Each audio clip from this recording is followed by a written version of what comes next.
තස්ස භගවතු අරහතු සබ්බ ධම්මේසු අප්පටිහත ඥානචාරස්ස දස බලදරස්ස චතු වේසාරජ්‍ය විසරදස්ස සබ්බ සත්තුත්තමස්ස ධම්මිස්ස රස්ස ධම්මරාජස්ස ධම්මත්සාමිස්ස තථාගතස්ස සබ්බඤුනෝ සම්මා සම්බුද්දස්ස නමෝ තස්ස භගවතු අරහතු සබ්බ ධම්මේසු අප්පටිහත ඥානචාරස්ස දස බලදරස්ස චතු වේසාරජ්‍ය විසරදස්ස සබ්බ සත්තුත්තමස්ස ධම්මිස්ස රස්ස ධම්මරාජස්ස ධම්මත්සාමිස්ස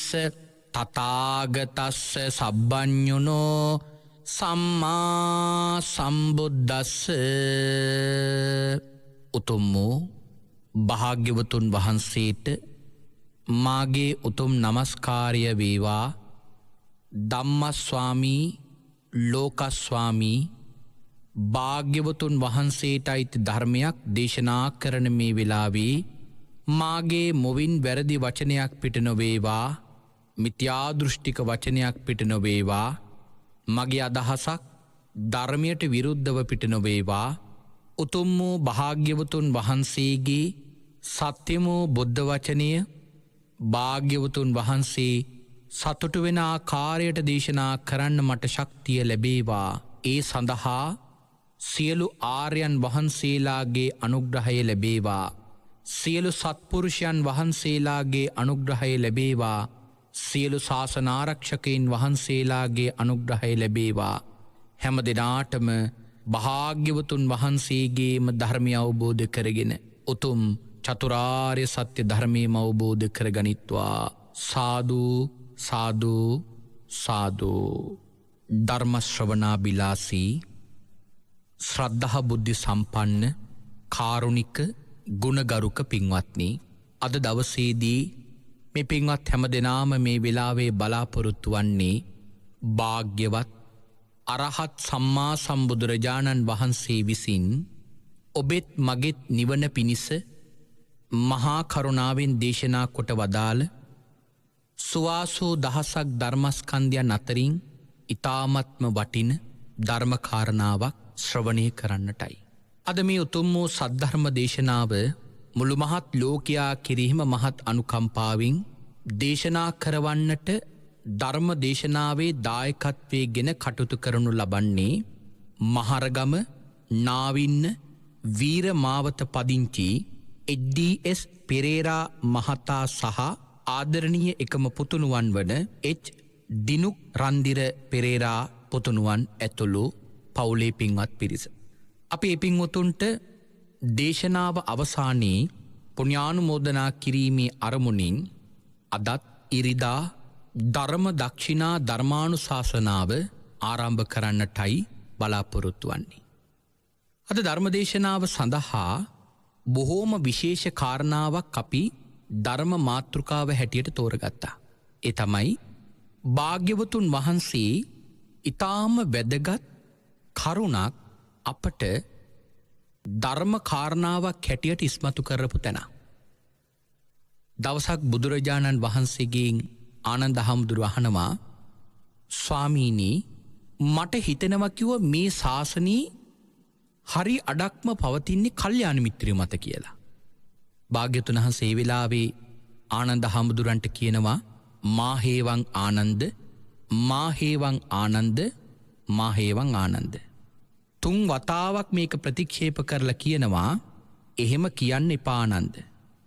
ආනන්ද, මේ ශාසනයේ හරි අඩක් නෙවෙයි. මේ ශාසනයම පවතින්නේ කල්යාණ මිත්‍රයෝ මත කියලා. එතනදී බුදුරජාණන් වහන්සේ හරි අපූර්ව වචන තුනක් කියනවා. කල්යාණ මිත්තතා, කල්යාණ සහායතා, කල්යාණ සම්පවංකතා. කල්යාණ මිත්තතා කියලා කියන්නේ කල්යාණ මිත්‍රයන්ගේ ඇසුර ලැබීම. දැන් අපිට කල්යාණ මිත්‍රයෙක් ලැබෙනවා නම් ඒ ලැබෙන කල්යාණ මිත්‍රයා ලැබීම විශේෂත්වයක්. බුදුරජාණන් වහන්සේ දේශනා කරන්නේ අපි ඇසුරු කරන්න ඕන කල්යාණ මිත්‍රයෝ මොන වගේ අයද? කවුද සුදුසු කල්යාණ මිත්‍රයෝ කියලා භාග්‍යවතුන් වහන්සේ අපට දේශනා කරලා තියෙනවා. උන්වහන්සේ ඒ ඇසුරු කරන්නට සුදුසු කල්යාණ මිත්‍රයෝ මොන වගේ අයද, ඒ අයගේ ළඟ තිබෙන ගුණාංග මොනවද කියලා භාග්‍යවතුන් වහන්සේ එක් අවස්ථාවක මෙන්න මෙහෙම කියලා තියෙනවා. මොනවද මේ කල්යාණ මිත්‍රයන්ගේ ළඟ තිබෙන ගුණ? අපි මේ ගුණ දැනගන්න ඕන. නැත්නම් අපි සමහර වෙලාවට කල්යාණ මිත්‍රයෝ කියලා ඇසුරු කරන්නේ පාපිෂ්ඨයෝ. කල්යාණ නොවන මිත්‍රයෝ තමයි අපි ඇසුරු කරන්නේ. කල්යාණ මිත්‍රයා කවුද කියලා හඳුනගත්තේ නැති වුණා. මොකද මිත්‍රයෝ වර්ග ඉන්නවා. භාග්‍යවතුන් වහන්සේත් මිත්‍රයෝ වර්ග ගණනාවක් පැහැදිලි කරලා දීලා තියෙනවා. නමුත් මෙතන කියන්නේ කල්යාණ මිත්‍රයාගේ ළඟ මෙන්න මේ ගුණාංග තියෙනවා. මොනවද? පියෝච ගරු භාවනීයෝ. පළවෙනි එක තමයි ප්‍රිය වෙන්නට ඕන. ඊළඟට ගරු භාවනීයෝ. ගරු භාවනීයෝ කියලා කියන්නේ දැන් ප්‍රියමනාප පුද්ගලයෙක් විය යුතුයි. ඒ ප්‍රියමනාප පුද්ගලයා අපට ගරු කරන්න හිතන කෙනෙක් වෙන්නට ඕන. මොකද මේ ගරු කරන්න හිතනවා කියලා කියන්නේ? ඒ කල්යාණ මිත්‍රයා කතා කරන විදිය, අඳින පළඳින විදිය, ඇවිදින විදිය, වාඩි වෙන විදිය, නිදාගන්න විදිය, කන බොන විදිය, හිතන පතන විදිය, මෙන්න මේවා කෙරෙහි පින්වත්නි අපේ හදවතේ මහත් ගෞරවයක් ඇති වෙන්නට ඕන. අන්න එකට කියන්නේ ගරු භාවනීයෝ කියලා. දැන් මේක පින්වත්නි විශේෂ කරුණා. දැන් අපේ සමාජයේ සමහර අය සමහර පුද්ගලයෝ පිළිබඳව බලෙන් ගෞරවයක් ඇති කරවන්න උත්සාහ කරනවා. අපි හිතමු බලෙන් කෙනෙක් පිළිබඳ ගෞරවයක් ඇති කරවන්න උත්සාහ කරලා ඒ ගෞරවයට සුදුසු කෙනා ඇසුරු කරගෙන යනකොට ඒ කෙනාගේ ළඟ යම් අගුණයක් ඉස්මතු වුණොත් අර පුද්ගලයා ඊටාම ඉක්මනින් අපහදිනවා. කෙනෙක් පිළිබඳ ගෞරවයක් ඇති කරගන්න ඕන නම් ඒ කෙනා පිළිබඳ තවත් කෙනෙකුගෙන් අහනවට වඩා ඔහු සුදුසුද කියලා තමන් ඇසුරු කරලා බලන්න. අර භාග්‍යවතුන් වහන්සේ දේශනා කරලා තියෙනවා කෙනෙකුට සිහිය තියනවාද කියලා දැනගන්න නම් විපත්තියක් වෙන්න ඕන කියලා. කෙනෙකු සිල්වත්ද නැද්ද කියලා දැනගන්න නම් ඇසුරු කරන්න ඕන කියලා. එතකොට එතන කියනවා සිල්වත්ද නැද්ද කියලා බලන්න නම් අපි ඒක ඇසුරු කරන්නට ඕන. ඇසුරු කරලා බලන්න ඕන මේ කෙනා සිල්වත්ද කියලා. අන් ඒ වගේ කෙනෙක් පිළිබඳ ගෞරවයක් කලින් ඇති කරව ගන්නට වඩා අපි ඒ කෙනා ඇසුරු කරලා බලන්න ඕන මේ කෙනා මොන වගේ කෙනෙක්ද කියලා. එතකොට ඒ ඇසුරු කරද්දී අර ඉරියාපත පිළිබඳ ඊතරම් දියුණු බවක් නැත්තම් ඒ කෙනා සැබෑ කල්යාණ මිත්‍රයෙක් හැටියට අපට ලබන්නට සුදුසුකම් මදි වෙන්නට පුළුවන්.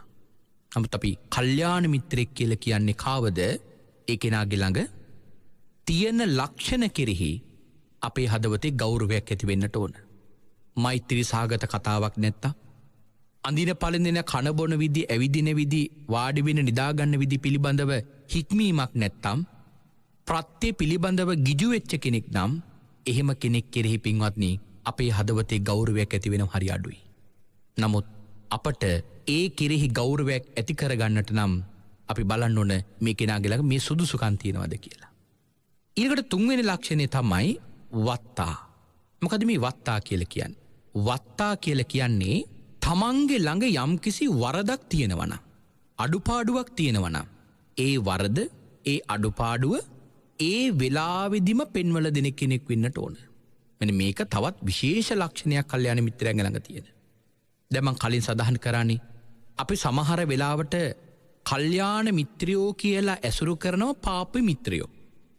ඒ පාපී මිත්‍රයෝ කල්යාණ මිත්‍ර වේශයෙන් අපි ළඟ ඉන්නේ. අපට උදව් කරගෙන, අපේ දුක සැප බෙදාගෙන, අපට බොහෝ හිතවත්කම් පාමින් අපි ළඟ ඉන්නවා.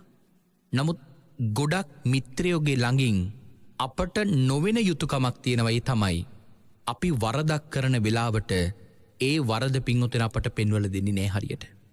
ඇයි? අපි ළඟ ක්ලේශයක් තියෙනවා. අපේ වැරදි අපිට කවුරු හරි කියනවට අපි කැමති නැහැ. ඒක අපි ළඟ තියෙන ක්ලේශයක්.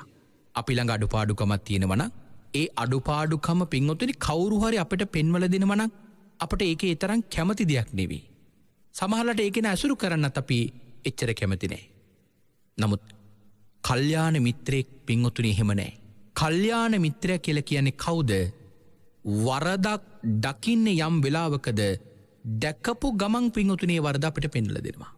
වරද දුටු තැන ඒ වරද දුටු තැනදිම අපට ඒ වරද පෙන්වලා දෙනවා. නැත්තම් පින්වතුනි අපේ වරද ගොඩක් මිත්‍රයෝ අපට පෙන්වලා දෙන්නේ නැත්තේ ඇයි? ගොඩක් මිත්‍රයන්ට අපෙන් බොහෝ ලාභ තියෙන නිසා. සමහර වෙලාවට ඔවුන්ගේ ළඟ ඔවුන්ට අවශ්‍ය කරන බොහෝ දේවල් අපින් ලබා ගන්න පුළුවන්.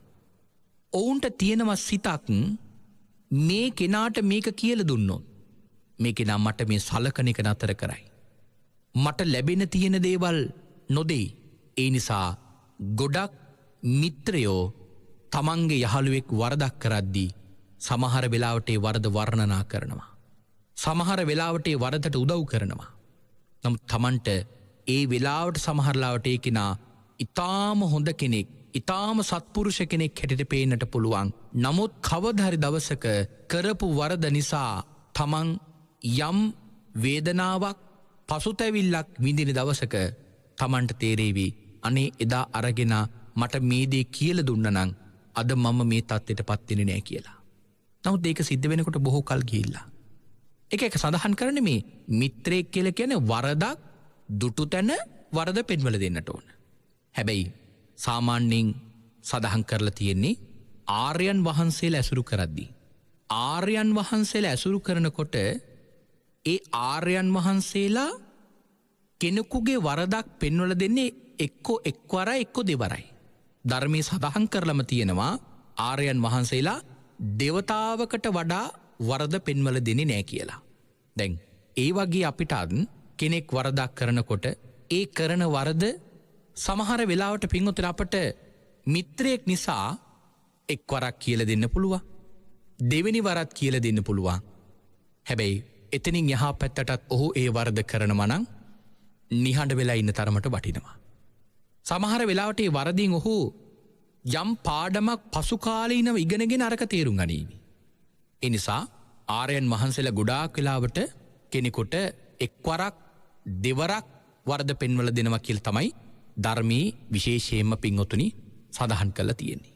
අපට ඒකට සුදුසු කතාවකුත් තියෙනවා. අපි ඉදිරියට ධර්ම කාරණා විස්තර කරද්දී ඒ කතාවත් සඳහන් කරමු. ඊළඟට පින්වතුනි හතරවෙනි ලක්ෂණය තමයි දැන් අපි ලක්ෂණ 3ක් කිව්වා. ප්‍රිය වෙන්න ඕන, ගෞරවනීය කෙනෙක් බවට පත් වෙන්නට ඕන කල්යාණ මිත්‍රයා. කල්යාණ මිත්‍රයා අපේ වරදක් දකින්නේ යම් වෙලාවකද වෙලාවක් ගන්නෙ නැතුව දැකපු වෙලාවෙදී මේ වරද අපට පෙන්වලා දෙන්න ඕන. ඊළඟට හතරවෙනි ලක්ෂණය තමයි කල්යාණ මිත්‍රයා පින්වත්නි. දැන් කල්යාණ මිත්‍රෙක් අපේ වරදක් පෙන්වලා දීම එක ගුණයක්. නමුත් පින්වතුනි කල්යාණ මිත්‍රයන්ගේ ළඟත් පින්වතුනි වැරදි වෙන්න පුළුවන් නේ. දැන් කල්යාණ මිත්‍රෙක් අපට කල්යාණ මිත්‍රෙක් වෙනවා වගේ සමහර වෙලාවට අපිත් ඒ කෙනාට කල්යාණ මිත්‍රෙක් වෙන්න පුළුවන්. දැන් අර කෙනා අපේ වරද පෙන්වලා දෙනවා වගේ ඒ කෙනාගේ ළඟත් වරදක් වෙනකොට ඒ වරදත් අපි දුටු තැන නිහඬ වෙලා ඉන්නවට වඩා දැකපු වෙලාවෙදී මේ කෙනාට කියන්න පුළුවන් නම් ඒක තවත් ගුණයක්. තොට කල්යාණ මිත්‍රයාගේ ළඟ තියෙන සුදුසුකම තමයි, ගුණාංගය තමයි අපි ඒ කෙනාගේ වරදක් පෙන්වලා දෙනකොට ආන්ගේ වරද පිළි අරගෙන හදාගන්න එක. අද කාලේ මේකත් විශේෂයෙන්ම සලකන්න ඕන කරුණක්. දැන් සමහර මිත්‍රයෝ අපි දැකලා තියෙනවා අපට අනුශාසනා කරනවා. අපට අපේ බොහෝසෙන් අපේ වැරදි හදනවා. නමුත් ඒ වැරදි හදන ඒ අය ළඟ සමහරලට වැරදි තියෙන පුළුවන්. ඒතර අපි ඒ අයට වැරද්ද පෙන්වලා දෙනකොට මේ දේ කරන්න එපා, ඒක වැරදි, සමහරලාවට ඒක පිළිගන්නේ නැතුව අපිත් එක ගැටෙන්න පුළුවන්. හැබැයි එහෙම ගැටෙනවා නම් පින්වත්නි ඒ කෙනා කල්යාණ මිත්‍ර භාවයට සුදුසු නැහැ. ඒ කෙනාව ඇසුරු කරන සුදුසු කෙනෙක් නෙමෙයි. මොකද තමන්ගේ ළඟ තියෙන වරදක් තමන් පිළිගන්නේ නැති වුණොත් මොකද වෙන්නේ? ගොඩක් වැරදි කරන අය තමන් වරදක් කරන බව පිළිගන්නේ නැති වෙනකොට ඔවුන්ගේ ළඟ තියෙන එක ලක්ෂණයක් තමයි ඒ වරද පින්වතුනි සාධාරණීකරණය කරන්න යනවා. මම මේ නිසා තමයි මේ දේ කළේ, මේ දේත් මගේ ළඟ තිබිච්ච දෙයක් මෙහිම තමයි මේක කළේ කියලා සමහරලාවට එකට නොගැලපෙන ධර්මකාරණාවලුත් එකතු කරන්න පුළුවන්. ගොඩක් වැරදි හදාගන්න නැතුව තමන් කරන්නේ වරදක් බව පිළිගන්නේ නැතුව ඒ වැරදි කරන අයගේ ළඟ තිබෙන ලක්ෂණයක් අපි බද්දාලී සූත්‍ර දේශනාවේදීත් ඒ කාරණාව පසුගිය දේශනාවකදී අපි පැහැදිලි කරේ ඒකයි. බුදුරජාණන් වහන්සේ බද්දාලිය හාමුදුරන්ට කියනවා සමහර සබ්‍රක්‍මචාරීන් වහන්සේලා සමහර භික්ෂුන් වහන්සේලාට වැරැද්දක් කරන වෙලාවේ නිතර වැරදි කරන භික්ෂුන් වහන්සේලා ඉන්නවා. නමුත් ඒ භික්ෂුන් වහන්සේලාට වැරැද්දක් දුටු තැනදී ඒ වරද පෙන්වල දෙන්නේ නැහැ. මොකක් නිසාද? ඒ අය ඒ වරද හදාගන්න නැතුව ඒකට වෙන හේතු කියනවා. වැරදි පෙන්වල දෙන අයට හේතු කියනවා. සමහර වෙලාවට ඒ කතාව කියන්නතෝ වෙන කතාවක් කියනවා. එහෙම නැත්නම් ඒකට නිදහසට කරුණක් කියනවා.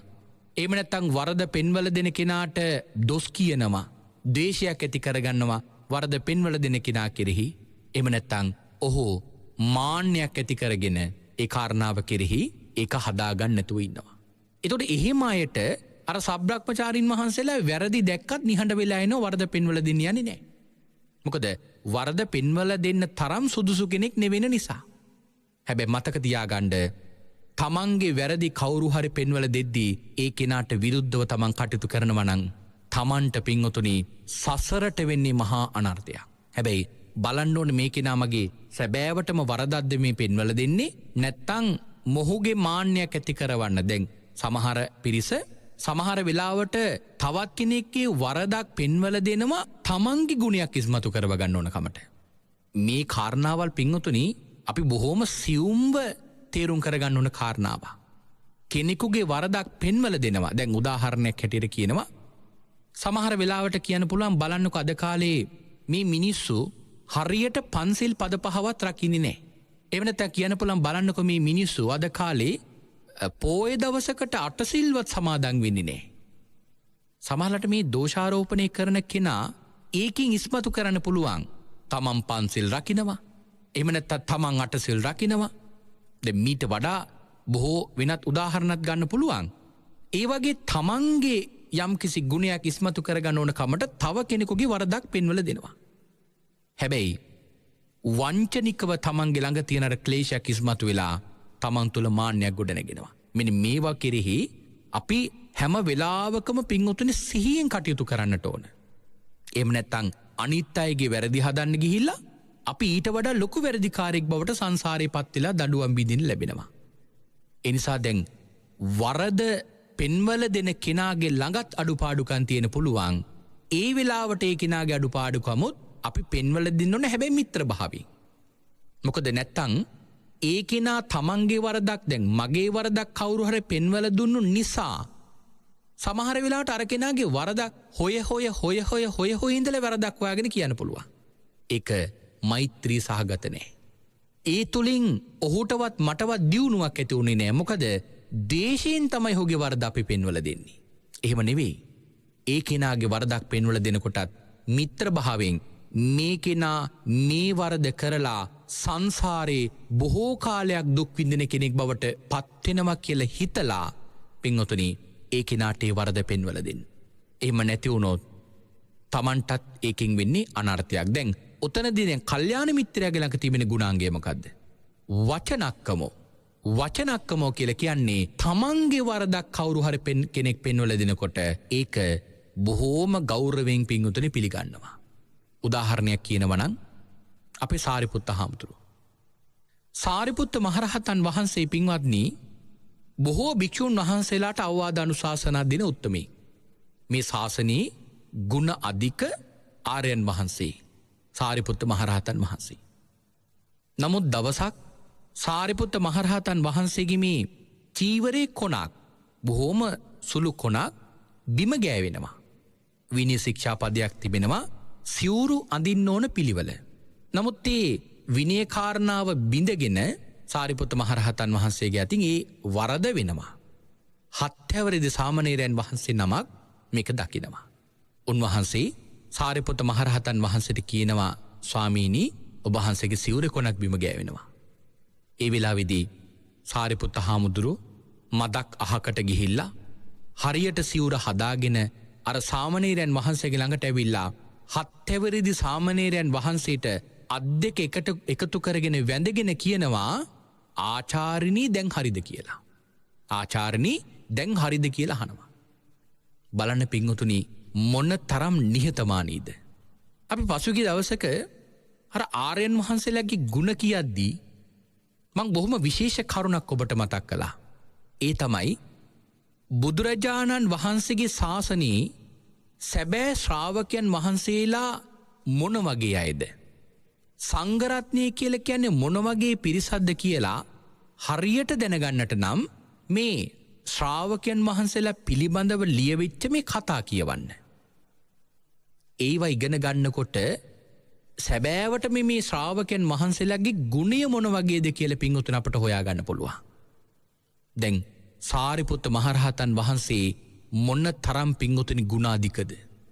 සාරිපුත්ත මහරහතන් වහන්සේ මොනතරම් මහා ශ්‍රේෂ්ඨ උත්තමයේද?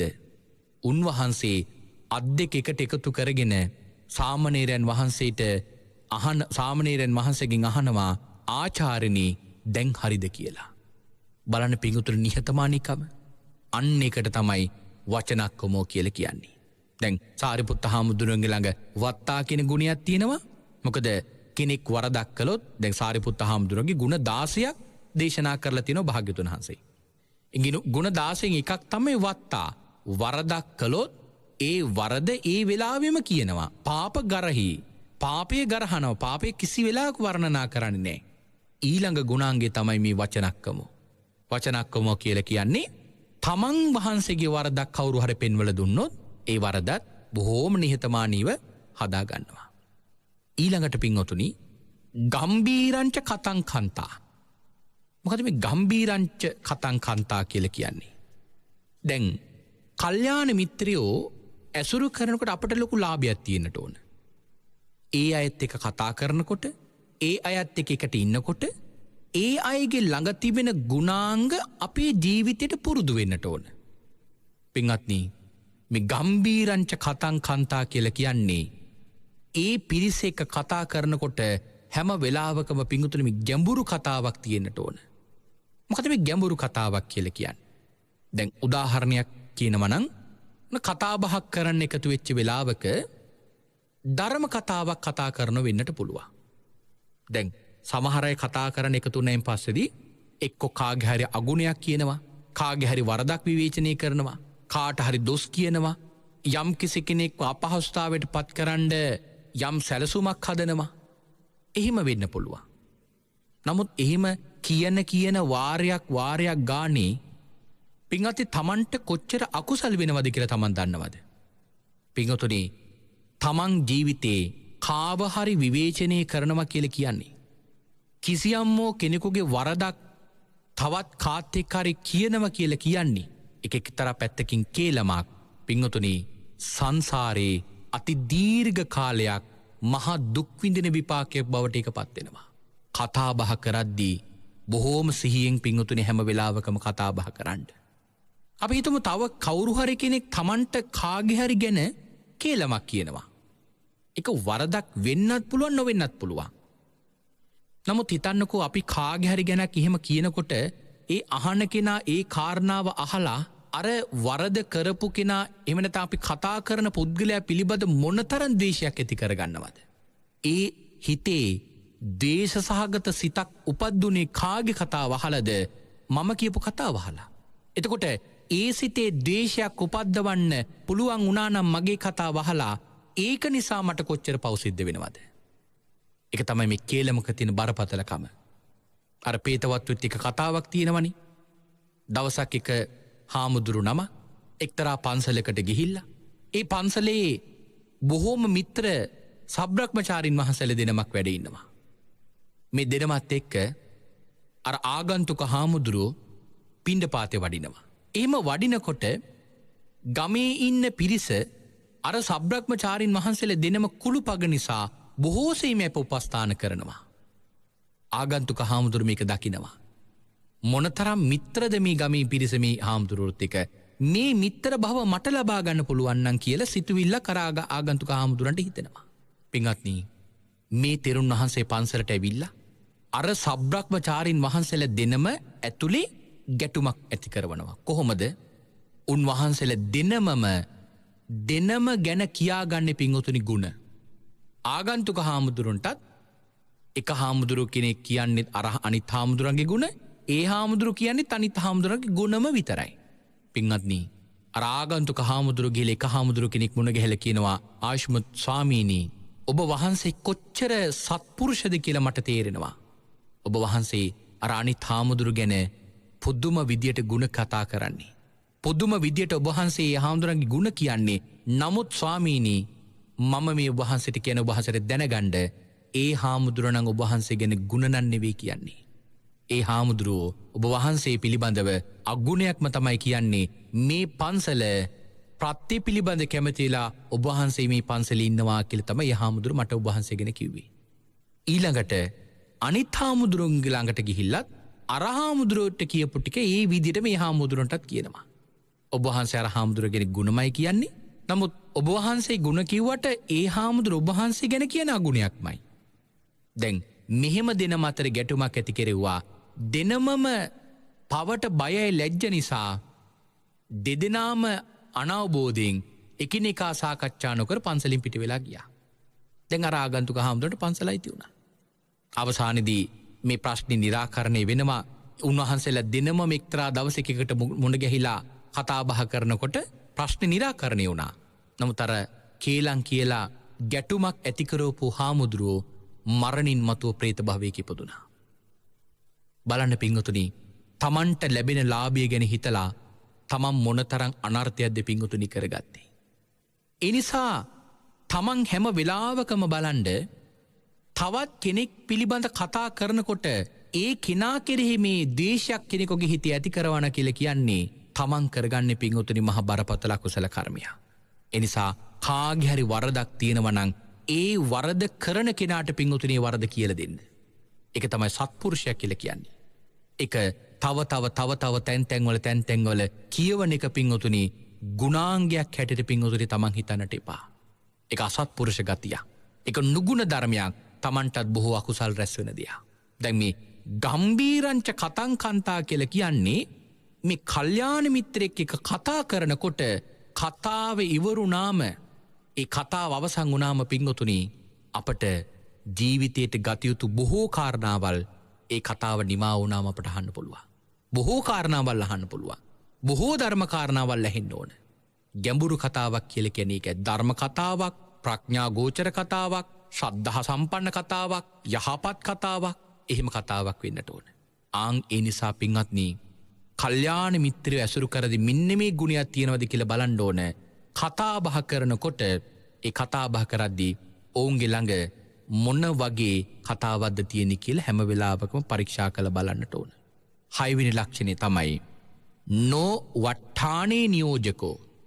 මොකද මේ නෝ වට්ටානේ නියෝජකෝ කියලා කියන්නේ? වැරදි තැන්වල යොදවන් නැති කෙනෙක් බවට කල්යාණ මිත්‍රයා පත් වෙන්නට ඕන.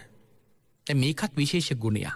සමහර මිත්‍රයෝ ඇසුරු කරද්දී මිත්‍රකම නිසා පින්වතුනි කොච්චර Tamanට වැරදි කරන්න වෙනවද බලන්න. Tamanට අකමැති දේවල් කරන්න වෙනවද බලන්න. පින්වත්නි, Tamanට මොන තරම් අපරාධ වැඩ කරන්න වෙනවද බලන්න. සමහර වෙලාවට ජීවිතේ කවදාවත් නොකරපු වැරදි පවා සමහර මිත්‍රයෝ නිසා සමහර අයට කරන්න වෙච්ච අවස්ථාවල් තියෙනවා. හැබැයි කල්යාණ මිත්‍රය එහෙම කෙනෙක් නෙවෙයි. කිසි කලෙක තමන්ව වැරදි තැන්වල යොදවන කෙනෙක් බවට පත් වෙන්නේ නැහැ. මොකද මේ වැරදි තැන්වල යොදවන කෙනෙක් බවට පත් වෙන්නේ නැහැ කියන්නේ තමන් අකුසල ක්‍රියාවක් කරනවට කල්යාණ මිත්‍රයා කැමති නැහැ. දැන් සමහර මිත්‍රය ඇසුරු කරද්දී සමහර වෙලාවට බොරු කියවනවා. මම ඔහේ ආවා කියලා කියන්න. අසවල් කෙනෙක් ඇහුවොත් කියන්න මම ඔහේ ආවේ නැහැ කියලා.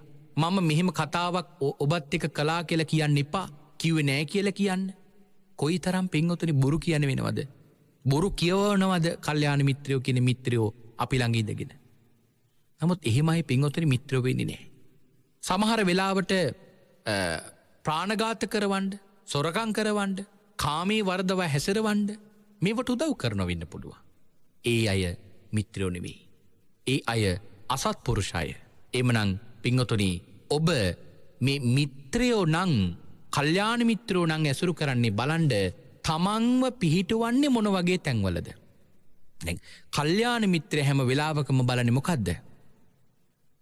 පින්කමක් වෙච්ච වෙලාවට කතා කරවලා මෙන්න මේ පින්කමට දායක වෙලා ඔබ පින් කරගන්න. අන්න කල්යාණ මිත්‍රයාගේ ලක්ෂණ. එහෙම නැත්නම් කතා කරනවා ඉන්න අපි මේ පින්කම කරමු. අපි මෙහෙම දෙයක් කරනවා ඒක එකතු වෙලා අපි කරමු. අන්න එහෙම දේවල් තමයි පින්වතුනි මේ කල්යාණ මිත්‍රය හැම වෙලාවකම කරන්නේ. නැත්තං තමන්ව වැරදි තැන්වල කවදාවත් කල්යාණ මිත්‍රය පිහිටුවන්නේ නැහැ. මෙන්න මේ ගුණාංග 6 කල්යාණ මිත්‍රයාගේ ළඟ තියෙනවද කියලා බලන්න. මොනවද ගුණාංග 6? ප්‍රිය වෙන්න ඕන, ගෞරවනීය කෙනෙක් බවට පත් වෙන්නට ඕන, වරදක් දුටු තැන ඒ වරද පෙන්වල දෙන කෙනෙක් බවට පත් වෙන්න ඕන, ඔහුගේ වරදක් පෙන්වල දෙනකොට ඒක හදාගන්න කෙනෙක් බවට පත් වෙන්නට ඕන, නිතර ගැඹුරු කතාවක් කරන යහපත් කතාවක් කරන කෙනෙක් බවට පත් වෙන්නට ඕන. ඒ විතරක් නෙවෙයි ඔහු තමන්ව වැරදි තැන්හි යොදවන්නේ නැති කෙනෙක් බවට පත් වෙන්නට ඕන. මෙන්න මේ ගුණාංග 6 කෙනෙක් ළඟ තියෙනවා නම් ආන් ඒ කෙනා කල්යාණ මිත්‍ර සත්පුරුෂයෙක් හැටියට ඇසුරු කරන සුදුසුයි. මෙන්න මේ කල්යාණ මිත්‍රයෙක් ඇසුරු කරන්න ලැබීම පින්වතුනි වාසනාවක්. භාග්‍යවතුන් වහන්සේ දේශනා කළේ එහෙම සුදුසු කෙනෙක් නැත්තම් ඇසුරු කරන්න. ඒ කියන්නේ කල්යාණ මිත්‍රයෙක් Tamanට නැත්තම් ඇසුරු කරන්න. බුදුහාමුදුරු දේශනා කරා මොකද්ද? තනිවම වාසය කිරීම වටිනවා බාලයෙක් ඇසුරු කරනවට වඩා. බාලයෙක් ඇසුරු කරනවට වඩා තනිවම වාසය කිරීම වටිනවා. මොකද බාල භව බාලයෙක් ඇසුරු කිරීම තුළ Tamanට සංසාරයේටම මහ විපත්තියක් වෙන නිසා. එතකොට එහෙම කල්යාණ මිත්‍රයෙක් ලැබීම මම සඳහන් කර එක ලොකු භාග්‍යයක්. හැබැයි ලැබෙන කල්යාණ මිත්‍රයාගෙන් Tamanට උපකාරයක් ලැබෙනවන ඒක තවත් භාග්‍යයක්. මිත්‍රයෙක් ලැබුණට වැඩක් නැහැ. ඔහුගෙන් Tamanට යම්කිසි උපකාරයක් ලැබෙනවද කියලා බලන්නට ඕන. ඒකට කියන්නේ කල්යාණ සහායතා කියලා. කල්යාණ මිත්‍රයාගෙන් උදව්වක් ලැබීම කල්යාණ සහායතා. හැබැයි තුන්වෙනි කාරණාව තමයි පින්වතුනි මෙතනදී විශේෂයෙන්ම වැදගත් වෙන්නේ. අද මේ ධර්මානුශාසනාවේ මට ඔබට වැදගත්ම කරුණක් හැටියට කියලා දෙන්න ඕනකම තිබෙන්නේ මෙන්න මේ කාරණාව. මොකද තුන්වෙනි කාරණාව කල්යාණ සංපවංකතා. මොකද මේ කල්යාණ සංපවංකතා කියලා කියන්නේ? කල්යාණ මිත්‍රයෙක් ලැබීම කියලා කියන්නේ විශේෂ කරුණක්. ඒ කල්යාණ මිත්‍රයාගේ උදව්වක් ලැබීම කියන එකත් විශේෂ කරුණක්. හැබැයි කල්යාණ මිත්‍රයා අපට උදව් කරනකොට ඒ කල්යාණ මිත්‍රයා කෙරෙහි නැමුණු හිතක් අපි ළඟ නැති වුණොත් අන්න ඒක අපට අයහපත් පිණිස හේතු වෙන කරුණක් බවට පත් වෙනවා. ඒක සුදුසු දෙයක් නෙමෙයි. මොකද්ද? කල්යාණ මිත්‍රයෝ අපට උදව් කරද්දී ඒ කල්යාණ මිත්‍රයන් කෙරෙහි නැමුණු හිතක් අපි ළඟ නැති වුණොත් මෙන්න මේ කාරණාව අති විශේෂ කරුණක්. දැන් හිතලා බලන්න භාග්‍යවතුන් වහන්සේ කෙනෙකුට පිහිටවෙන් ළඟට යනවා. ඒ කෙනා ඒ වෙලාවේ බුදුහාමුදුරුවෝ පිහිටවෙන්න ගියපු මොහොතේ භාග්‍යවතුන් වහන්සේ ලැබුණා. භාග්‍යවතුන් වහන්සේගේ උපකාරයක් ලබන්න සුදුසු වෙලාවක්. නමුත් භාග්‍යවතුන් වහන්සේ කෙරෙහි නැමුණු හිතක් නැත්තම් ඒ කෙනාට පින්වත්නි ඒක සංසාරේ Taman ලබන සසරේ Tamanට ලැබෙන මොනතරම් බරපතල අකුසල කර්මයක්ද කියලා හිතන්නකෝ. ඒක අති විශේෂ කාරණාවක් මේ කාරණාව. ඒක තමයි කල්යාණ සම්පවංකතා කියන එක.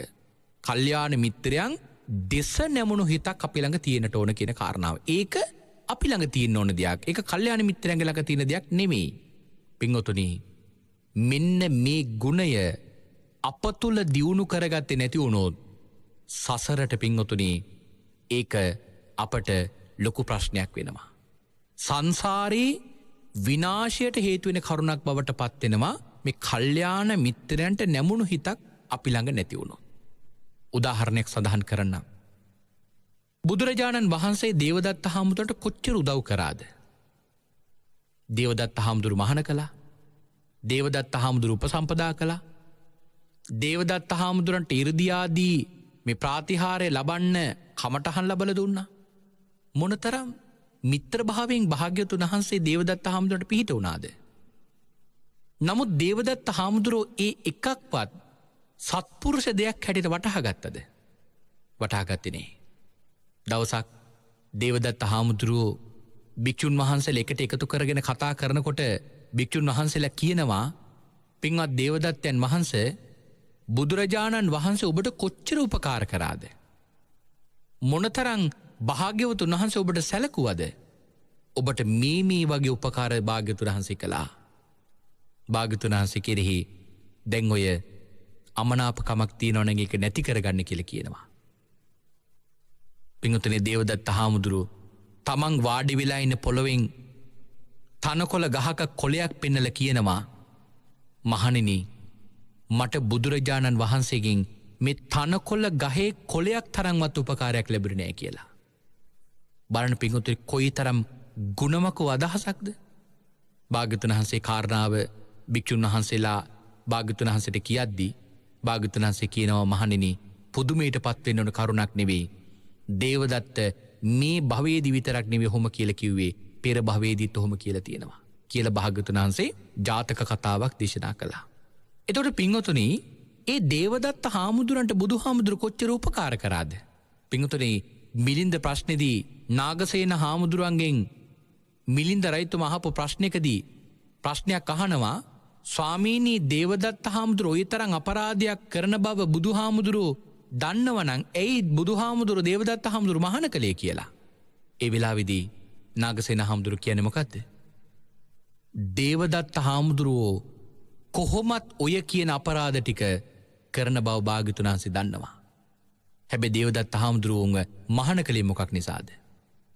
ගිහිව ඉඳගෙන දේවදත්ත කුමාරයා හැටියට හිටියානම් සුප්පබුද්ධ රජතුමාගෙන් පස්සේදී ඒ කාන්තේම රටේ රජතුමා කවුද? දේවදත්ත කුමාරයා. දේවදත්ත කුමාරයා රජ වෙලා හිටියානම් ඒත් බුදුහාමුදුරන්ට ඔය අපරාධ ටික කරනවනේ.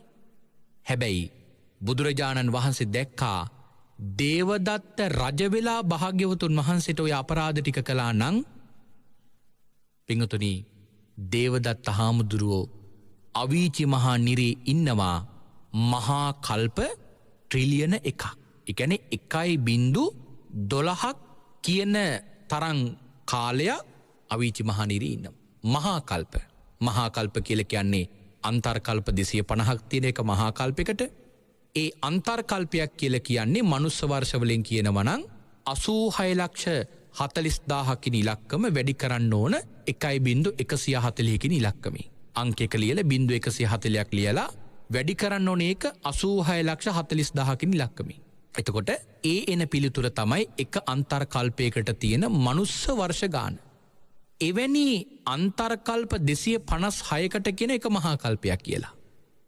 පිටුතුලි දේවදත්ත හාමුදුරුවෝ රජ වෙලා ඉඳගෙන ඔය අපරාධ ටික කරා නම් පින්වත්නි දේවදත්ත හාමුදුරුවෝ මහා කල්ප අර එවැනි මහා කල්ප ට්‍රිලියන එකක් අවීචි මහා නිරේ ඉන්නවා. හැබැයි දේවදත්ත හාමුදුරුවෝ මහාන කිරීමෙන් මොකද උනේ? අර මහා කල්ප ට්‍රිලියන එකම අයින් වුණා. ඊළඟට අන්තර්කල්ප 256න් පින්වත්නි 252ක්ම ඉවත් කරා. දැන් දේවදත්ත හාමුදුරුවෝ මහාන වෙලා කරපු අපරාධ ටික නිසා ලැබෙන විපාකය තමයි අන්තර්කල්ප 54යි අවීචි ඉන්නේ. ඒකත් අති දීර්ඝ කාලයක්. නමුත් ලබන්න තිබිච්ච දුක් ප්‍රමාණයෙන් ගත්තම ඊටාම අඩු දුක් ප්‍රමාණයක් තමයි දැන් දේවදත්ත හාමුදුරන්ට ලැබුණේ. මොකක් නිසාද? භාග්‍යවතුන් වහන්සේගේ මහා කරුණාව නිසා. ඒ තරම් අනුකම්පාවක් දක්වපු ඒ කල්යාණ මිත්‍රයාණන් වහන්සේ පිළිබඳ ඒ මහා සත්පුරුෂයන් වහන්සේ පිළිබඳ පින්වත්නි දේවදත්ත හාමුදුරන්ට දැනුන්නේ මොකක් නිසාද? දේවදත්ත හාමුදුරන්ගේ ළඟ අර කල්යාණ සංපවංකතා කියන ගුණය නැති වෙච්ච නිසා. ඒ කල්යාණ මිත්‍රයන් කෙරෙහි මේ නැමුණු හිත අපි ළඟ නැති වුණොත් මම ඒක සඳහන් කරේ සසරේ මහා විනාශයක් ඇති කරවන සංසාරයට මහා අවඩක් අනර්ථයක් ඇති කරවන කරුණක් බවට ඒ කාරණාව පත් වෙනවා. දැන් තවත් උදාහරණයක් සඳහන් කරනවා නම් අපි කලින් මතක් කළා ඉදිරි ධර්ම කාරණාවකදී කලින් කාරණාවක් පැහැදිලි කරනවා කියලා මම සඳහන් කරා. දැන් ආර්යයන් වහන්සේලා ගොඩක් වෙලාවට කෙනෙකුගේ වරදක් පෙන්වලා දෙද්දී උප්පරිම දෙවතාවකට වඩා වරද පෙන්වලා දෙන්නේ නැහැ කියලා. රුවන්වැලි මහා සෑයේ ළඟ එක්තරා පන්සලකට දවසක් එක රහතන් වහන්සේ නමක් වැඩම කරනවා. මේ රහතන් වහන්සේ වැඩපු ඒ පන්සල ඉන්නවා කුඩා සාමණේරයන් වහන්සේ නම. ඒ සාමණේරයන් වහන්සේට ධ්‍යාන තියෙනවා. එර්දි ප්‍රාතිහාරය පෑමි හැකියාවක් තියෙනවා. අර ආපු රහතන් වහන්සේ දවසක් වඩිනව රුවන්වැලි මහසෑයට. සාමාන්‍යයෙන් රහතන් වහන්සේලා ගොඩාක් වෙලාවට බුදුරජාණන් වහන්සේට බුද්ධෝපස්ථාන කරන්න වඩිනවා කියලා කියන්නේ කවුරුවත් නැති වෙලාවටලු. මොකද ඒ තරම්ම බුදුගුණ ආවර්ජනය වෙන නිසා කිසිම කෙනෙකුට පෙනෙන්නේ නැති ආකාරයට තමයි ඒ රහතන් වහන්සේලා භාග්‍යතුන් වහන්සේට ඒ වන්දනා ගෞරව කිරීම කරන්නේ. මොකද ඒ තරම්ම ශ්‍රද්ධාවෙන් තමයි රහතන් වහන්සේලා කාරණාවල් කරන්නේ. දැන් මේ රහතන් වහන්සේත් වඩිනවා රුවන්වැලි මහසෑයට කවුරුවත් නැති වෙලාවට. දැන් සාමණේරයන් වහන්සේ බලනකොට රහතන් වහන්සේ මහසෑය දිසාවට යනවා පේනවා. ඉතින් සාමණේරයන් වහන්සේත් උන්වහන්සේ කොහෙද වඩින්නේ කියලා ඒ අනුව මග පසුපසින් ගමන් කරනවා. රහතන් වහන්සේ චෛත්‍ය ළඟට ගියාම අර සාමණේරයන් වහන්සේ මද වේලාවක් ඉඳලා උගුර පාදනවා. එතකොට රහතන් වහන්සේ පසුපස හැල්ල බලනකොට සාමණේරයන් වහන්සේ ඇවිල්ලා ඉතින් අහනවා ආයුෂ්මතුනි දැන්ද වැඩියේ කොයි වෙලාවෙද ආවේ? එතකොට කියන ස්වාමීන් වහන්සේ මෙතනට වැඩපු වෙලාවේ තමයි මමත් වැඩියේ. ඒ වෙලාවේදී රහතන් වහන්සේගෙන් අහනවා දැන් සාමණේරයන් වහන්සේ දන්නේ මේ ඉන්නේ රහතන් වහන්සේ නමක් කියලා. ඒ වෙලාවේ අහනවා ස්වාමීන් වහන්සේ මහසෑය වඳින්නද ඉන්නේ? ඔව් කියනවා. එතකොට අහනවා ස්වාමීනි ඔබ වහන්සේට මල් ටිකක් එහෙම ලැබුණොත් හොඳයි දහනවා. මහතෙරුන් වහන්සේ කියනවා ආයුෂ්මතුනි මෙවන් මහසෑයකට පූජ කරන මල් ටිකක් ලැබෙනවා නම් කවුද අහනවා එපා කියන්නේ. ඒ වෙලාවේ සාමණේරයන් වහන්සේ කියනවා ස්වාමීනි මද වෙලාවක් වැඩ ඉන්න මල් ටිකක් අරන් එන්නම් කියලා එ르දියෙම්ම හිමාලයට වැඩලා පෙරහන් කඩේකට මල් ටිකක් දාගෙන එනවා. මහතෙරුන් වහන්සේට ගෙනත් දෙනකොට දැන් පෙරහන් කඩේ කියන්නේ බොහොම පොඩි දෙයක්. පෙරහන් කඩේ ගෙනල්ලා දෙනකොටම මහතෙරුන් වහන්සේ අහනවා මල් පොඩ්ඩයි නේද කියලා. එතකොට කියනවා සාමණේරයන් වහන්සේ ස්වාමීනි ඔබ වහන්සේ බුදුගුණ ආවර්ජනය කරලා පූජා කරන ඔබ වහන්සේට ඇතිතරම් මල් ලැබෙයි කියලා. ඉතින් මහතෙරුන් වහන්සේ මල් ටික පූජා කළා. දැන් පෙරහන් කඩේ තිබිච්ච ප්‍රමාණය ඉවරයි. එතකොට අහනවා ආයුෂ්මතුනි මල් ඉවරයි නේද කියලා කිව්වම කියනවා ආයුෂ් ස්වාමීනි පෙරහන් කඩේ මුව අනිත් පැත්තට හරවන්න. එතකොට ඔබ වහන්සේට මල් ලැබෙයි කියලා කියනවා. එතකොට පෙරහන් කඩේ අනිත් පැත්තට හැරෙව්වම පින්වතුනි මල් වැටෙනවා. පෙරහන් කඩෙන් වැටිච්ච මල් ටික කොච්චරද කියලා කියනවා නම් මහසෑයේ මළුවම පිරෙන්න තරම් මල් වැටුණා. ඒ වෙලාවේදී පින්වත්නි මහතෙරුන් වහන්සේ මල් පූජා කරනවා දැන් මහසෑය මළුවම පිරීලා නමුත් මල් වැටෙන එක නතර වෙන්නේ. සාමණේරයන් වහන්සේ ළඟට ඇවිල්ලා අහනවා ආයුෂ්මතුනි මේ මල් වැටෙන එක නතර කරන්න බැරිද? එතකොට සාමණේරයන් වහන්සේ 이르දීන් අර මල් වැටෙන එක නතර කළා. කියන්නේ ඒ තරම් මල් පොරෝගෙන ඇවිල්ලා 이르දීන්. මහතෙරුන් වහන්සේ ආවර්ජනය කරලා බලනවා මේ සාමණේරයන් වහන්සේගේ මේ ධාන කොයිතරම් කාලයක් තියේවිද? එතකොට ආවර්ජනය කරලා බලනකොට මහතෙරුන් වහන්සේ දකිනවා අනාගතේ මේ ධාන බිඳෙන්න පුළුවන්. ඉතින් ඒ නිසා මහතෙරුන් වහන්සේ අවවාදයක් දෙනවා අර සාමණේරයන් වහන්සේට ආයුෂ්මතුනි පෘථග්ජන 이르දිය කියලා කියන්නේ බොහොම ලාමක 이르දියක්. ඔබ වහන්සේ සිහියෙන් කටයුතු කළේ නැති වුණොත් ඔය පෘථග්ජන 이르දිය නැති වෙන්න පුළුවන් කියලා අවවාදයක් දෙනවා. නමුත් අර සාමණේරයන් වහන්සේ අවවාදය පිළිගන්නේ නැහැ. ඒ නිසා සාමණේරයන් වහන්සේ අර අවවාදය නැහුණාසේ යනවා එතනින්. ඇහුණ නැසේ යනවා. ඇහුණ අවවාදය නමුත් ඇහුණ නෑ වගේ එතනින් ගියා. ආයිමත් දවසක මහතෙරුන් වහන්සේ ගමට පිණ්ඩපාතේ වඩිනවා. සාමණේරයන් වහන්සේ 이르දියෙන් අර ගම් ద్వාරයට පිණ්ඩපාතේ වැඩියා. ඒක දැකලා මහතෙරුන් වහන්සේ නැවතත් අවවාද කරනවා ආයුෂ්මතුනි පෘථග්ජන 이르දිය කියලා කියන්නේ බොහොම ලාමක 이르දියක්. ඕනම වෙලාවක ඔය 이르දිය නැති වෙන්න පුළුවන්. ඒ නිසා සිහියෙන් කටයුතු කරන්න. ආයුෂ්මතුනි සිහියෙන් කටයුතු නොකළොත් අනාගතයේ දවසක ඔබ වහන්සේට එක ඇහැක් අන්ධ කාන්තාවකින් කැඳ බොන්න වෙයි කියලා කියනවා. නමුත් අර සාමණේරයන් වහන්සේ ඒත් අවවාදේ පිළිගත්තේ නැහැ. එතකොට කියනවා ස්වාමීනි ඒක කොහොමද වෙන්නේ මට? මම වගේ කෙනෙකුට කොහොමද එහෙම වෙන්නේ කියලා අවවාදී පිළිගන්නේ නැතුව යනවා. බලන්න පින්වතුනි සංසාරේ අති භයානක තැනක් මේ කතාවෙන් ඉස්මතු වෙන්නේ. දවසක් සාමණේරයන් වහන්සේ අහසින් වඩිනකොට එක්තරා ගඟක කාන්තාව ගීතයක් කියමින් නානවා. මේ කාන්තාවගේ ගීතනාදය ඇහෙද්දී තමන්ගේ ළඟ තිබිච්ච අර කාමච්ඡන්ද ආදී මේ පංච නීවරණයන් අර ගීතයේ රසයට ගිජු වෙලා ඉස්මතු වුණා. මෙන්න මේ කාරණාවත් පින්වතුනි බොහොම විශේෂ කරුණක්. දැන් සාමාන්‍යයෙන් ගොඩාක් තැන්වල සාකච්ඡා කරන දෙයක් දැන් ධානලාභී උත්තමයන් වහන්සේලාගේ ධාන බිඳිච්ච තැන්. දැන් මේ සාමණේරයන් වහන්සේගේ පංච නීවරණ බලවත් වුණා, ධාන නැති වුණා, එ르දිය නැති වුණා. හරියට කුරුල්ලෙකුගේ පිහාට්ටක් අහසෙන්දල බිමට වැටෙනවා වගේ සාමණේරයන් වහන්සේ ගම් තෙරට වැටුණා. එහෙම උනේ ඇයි? දැන් සමහරලට හිතෙන්න පුළුවන් දැන් මේ තරම් ධාන බලයක් තියෙන මේ උත්තමයන් වහන්සේලාගේ මේ ධාන කොහොමද බිඳින්නේ කියලා. පින්වත්නි, උන්වහන්සේලා මේ ධාන වඩද්දී භාවනා කරද්දී ඒ කමඨහන් ලබාගෙන භාවනා කරද්දී පංච නීවරණයන් යටපත් වෙච්ච තරමටම තමයි අර ධාන උන්වහන්සේලාගේ වැඩෙන්නේ.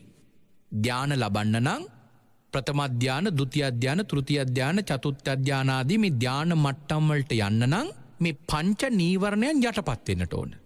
හැබැයි ඒ ගොඩාක් මේ ධානලාභීන්ගේ පංච නීවරණයන් යටපත් වෙන්නේ මොන පංච නීවරණයද? දැනට විඳලා තියෙන පංච නීවරණයන් විතරයි.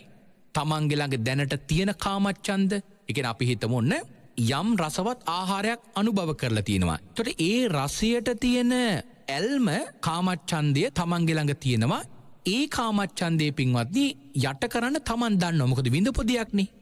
හැබැයි යම් දවසක තමන් කවදාවත් නොවිඳපු ආකාරයේ ආහාරයක් ලැබෙනකොට පින්වතුනි අර කාමච්ඡන්දය බලවත් වෙන්නට පුළුවන්.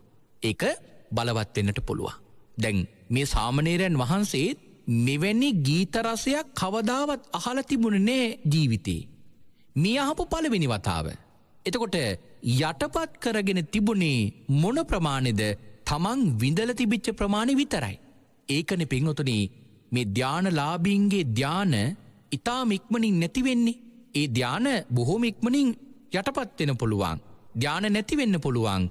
මොනවා හරි නීවරණ ධර්මයක් මතුවෙච්ච වෙලාවට. දැන් තමන්ගේ ළඟ තිබෙන ද්වේෂ මට්ටම යටපත් කරලා තමයි ඒ නීවරණ යටපත් කරගන්න. හැබැයි කවදාවත් නොවුණු ආකාරයේ ද්වේෂයක් තමන්ගේ ළඟට උපද්දවුනොත් ඒ වෙලාවට ද්වේෂීස් මතුවෙන්න පුළුවන්. ව්‍යාපාදය, තීන මිද්දය, උද්ධච්ච කුක්කුච්චේ, විචිකිච්ඡාව මේ විඳලා තිබිච්ච නීවරණයන් විතරයි පින්වතුනි මේ යටපත් කරගන්නේ. හැබැයි නොවිඳපු දෙයක් තමන්ට විඳින්න හම්බුනොත් පින්වත්නි ආන්ගේ වෙලාවට තමන්ට අර පංච නීවරණයන් බලවත් වෙන්නට පුළුවන්.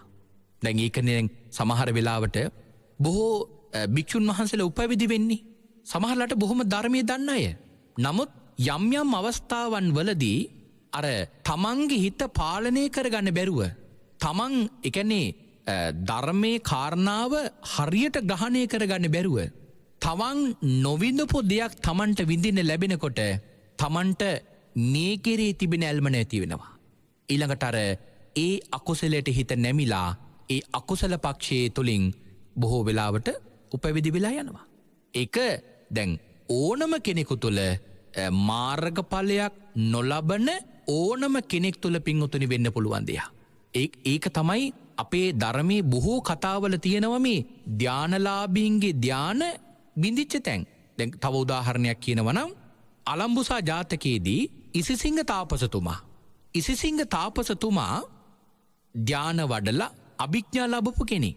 ශක්‍ර දෙවියෝ දවසක් දකිනවා මේ ඍෂිවරයාගේ ධාන බය වෙනව තමන්ගේ තන ආක්‍රමණය කරයි කියලා. ඒ නිසා 2,50,00,000ක් ඉන්න තමන්ගේ පරිවාර ස්ත්‍රීන් අතර ලස්සන මිස්ත්‍රිය පින්වතුනි සරසවලා එවනවා ඉසිසිංහ තාපසතුමාගේ ළඟට. ශක්‍ර දෙවියෝ තමන්ගේ 2,50,00,000ක් ඉන්න පරිවාර ස්ත්‍රීන් අතරින් ලස්සන මිස්ත්‍රිය සරසවල එවනවා අර ඉසිසිංහ තාපසතුමාගේ ධාන බිඳින්න. පළවෙනි දවසේ වෙනකොට කුටියට ගිහිල්ලා දොර වහගත්තා.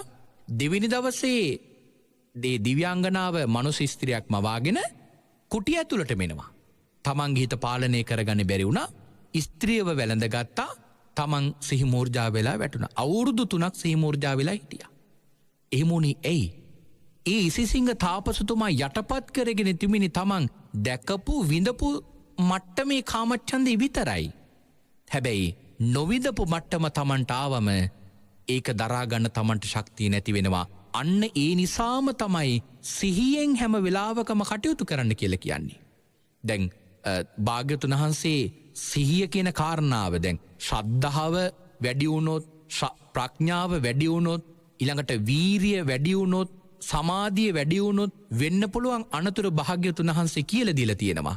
හැබැයි බුදුරජාණන් වහන්සේ හැම වෙලාවකදම කියපු දෙයක් තමයි සිහිය නම් ඒකාන්තයෙන්ම වැඩි කරගත යුතුමයි. හරියට ව්‍යංජනයකට සෑම ව්‍යංජනයකටම ලුණු රස එකතු කරනවා වගේ පින්වත් භාග්‍යවතුන් වහන්සේ දේශනා කරනවා මේ සිහිය කියන එක හැම වෙලාවකම තමන්ගේ ළඟ තියාගෙන ඉන්න ඕන දෙයක්. යම් තැනක සිහිය නැති වුණොත් ඒකාන්තයෙන්ම තමන්ට මහා විපත්තියක් ඇති වෙන්නට පුළුවන්. දැන් මේ සාමණේරයන් වහන්සේටත් උනේ ආන්ගේ ටික. ඉතින් ඒ වෙලාවේ සාමණේරයන් වහන්සේ මේ කාරණාව ගැන හිතලා එතකොට තමන්ගේ දැන් හිත පාලනය කරගන්න බැරි වුණා. කාන්තාව ජලීනේ නග්නව මේ කාන්තාව ගොඩබිමට ආවම ඇය කෙරෙහි ඇල්මක් ඇති වුණා. අවසානයේ ඇයව කොහොම හරි කැමති කරවගෙන ඒ තෙරුන් වහන්සේ උපැවිදි වෙනවා. උපැවිදි වෙලා දැන් ගිහි ජීවිතය ගත කරනවා කාන්තාව විවාහ කරගෙන. කාලයක් මෙහෙම යනකොට ඒ කාන්තාව දැන් විවාහ වෙච්ච පුරුෂයා නිසාර කලින් වගේ හාමුදුරු කෙනෙක් කෙරෙහි තිබෙන ගෞරවයක් දැන් නැහැ මේ කෙනා කෙරෙහි. ඒතර කොහොමද විස්තර කරලා තිබෙනවා ලෝකෙම පාලනය කරන සක්විත රජ කෙනෙකුට උනත් බිරිඳට තමන්ගේ සක්විත රජතුමත් සැමියෙක්ම තමයි කියලා. දැන් කොයිතරම් ගෞරවයක් තිබුණත් දැන් තියෙන්නේ ස්වාමි භක්තිය.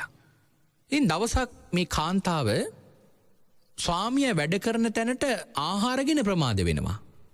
ඒ වෙලාවේ අර ස්වාමියා බිරිඳට බනිනවා. ඉතින් බිරිඳ කියනවා මට සේවකයෝ ඉන්නම නම් මට වෙලාවට කැම ටික ගෙනත් දෙන්න පුළුවන්. මම ගෙදර වැඩත් කරලා තමයි කැම ටික ගේන්නේ. ඒ නිසා ප්‍රමාද වෙන්න පුළුවන්.